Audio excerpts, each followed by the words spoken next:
2020 de la part de notre Seigneur Jésus-Christ. Vraiment, nous voulons saisir cette occasion pour vous souhaiter une très bonne année 2020. Que les années passent si vite.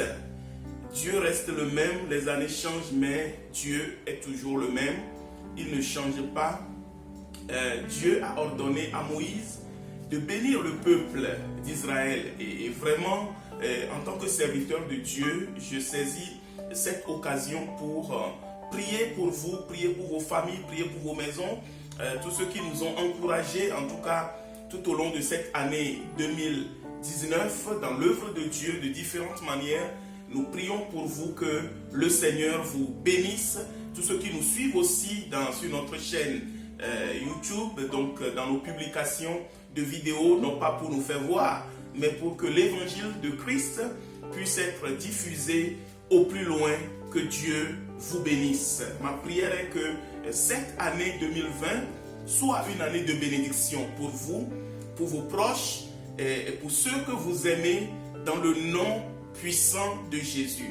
Et tout ce que vous essayerez de faire avec la force que l'Éternel vous donne, je prie afin que tout cela soit réellement béni. L'année 2020, c'est une année de challenge. Je ne vais pas simplement dire de belles paroles parce que voilà, nous avons reçu beaucoup de choses de la part du Seigneur pour cette année que nous avons devant nous. Et j'aimerais juste vous lire deux versets dans le livre de Néhémie chapitre 4, verset 13 et verset 14.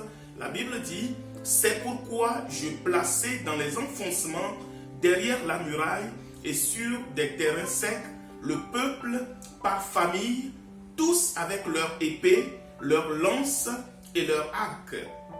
Je regardai et m'étant levé, je dis aux grands, aux magistrats et au reste du peuple, ne les craignez pas.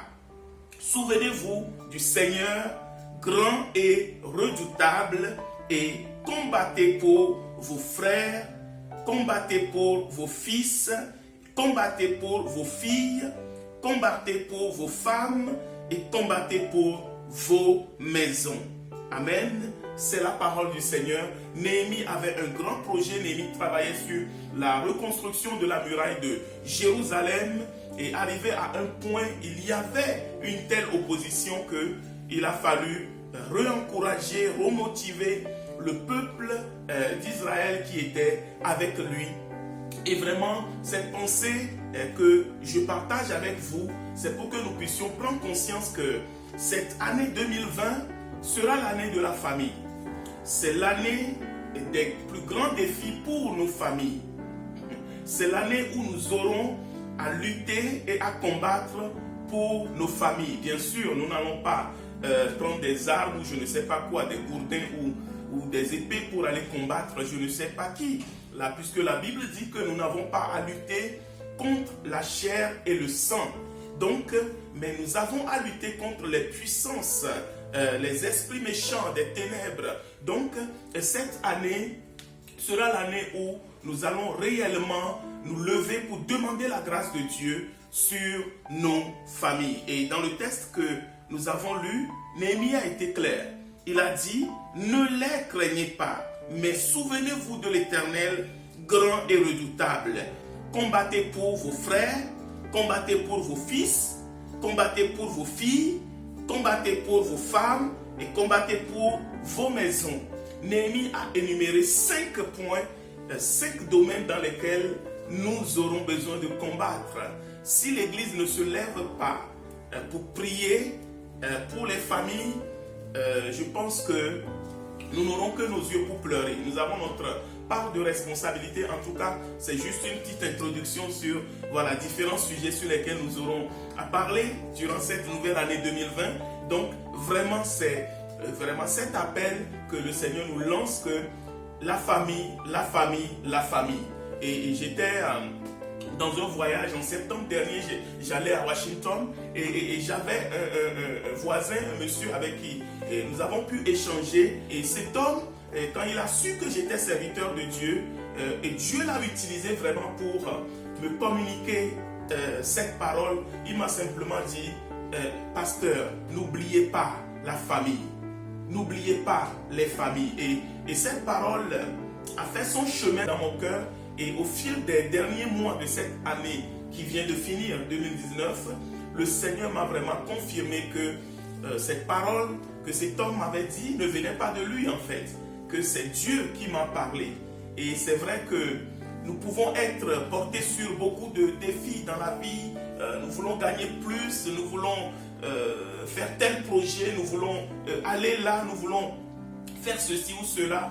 Et tout cela est très bien, mais si nos familles, si les familles chrétiennes échouent, si le diable détruit les familles chrétiennes, si le diable détruit les couples, si le diable vient enlever nos enfants, les emporter dans le monde, si nous laissons le diable venir s'emparer de nos filles pour venir les amener dans la boue du péché, pour les éloigner totalement du Seigneur, je pense que nous aurons tout raté. Nous aurons tout raté. J'ai eu l'occasion de visiter une église quand j'étais dernièrement à New York, et dans cette église, j'ai remarqué que la plupart, en tout cas 70% de l'église, c'était des septuagénaires, donc des messieurs pour la plupart et des dames de plus de 70 ans.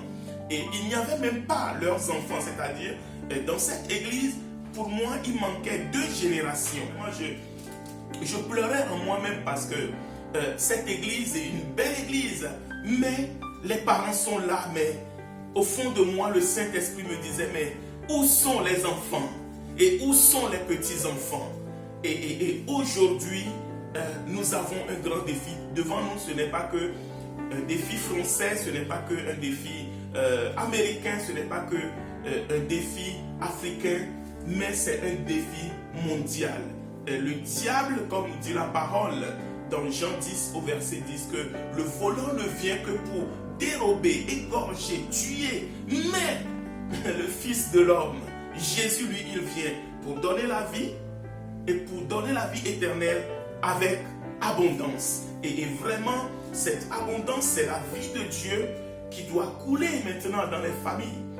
Couler dans les familles, couler dans les foyers, couler entre frères et sœurs, couler dans la vie des fils, couler dans la vie des filles et couler dans la maison.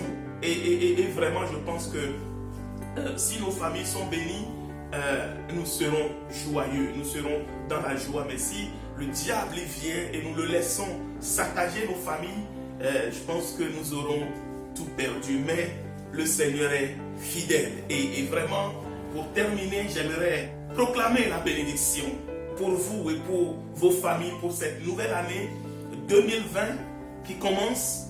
Et la Bible dit dans Nombre chapitre 6, à partir du verset 22, l'Éternel parla à Moïse et dit, parle à Aaron et à ses fils et dit, vous bénirez ainsi les enfants d'Israël, vous leur direz, que l'Éternel te bénisse et qu'il te garde, que l'Éternel fasse luire sa face sur toi et qu'il t'accorde sa grâce, que l'Éternel tourne sa face vers toi et qu'il te donne la paix.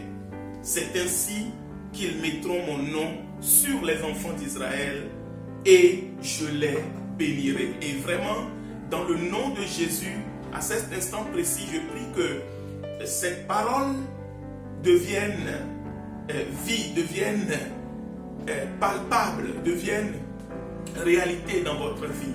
Que cette année 2020, que l'Éternel te bénisse et te garde, que l'Éternel fasse luire sa face sur toi, que l'Éternel t'accompagne tout au long de cette année et tu peux dire oui, le bonheur et la grâce m'accompagnera tout au long de cette année 2020 et je demeurerai dans la maison de l'Éternel jusqu'à la fin de mes jours. S'il y a des épreuves qui arrivent cette année, et il y en aura, je t'encourage à tourner simplement tes regards vers Jésus-Christ, Jésus-Christ de Nazareth. Et il ne déçoit pas, il n'abandonne pas ses enfants. Et une fois encore, bonne et heureuse année 2020 à vous, pour vous et tous vos proches, toute votre famille. Que Dieu vous bénisse abondamment et à très très bientôt. Soyez bénis.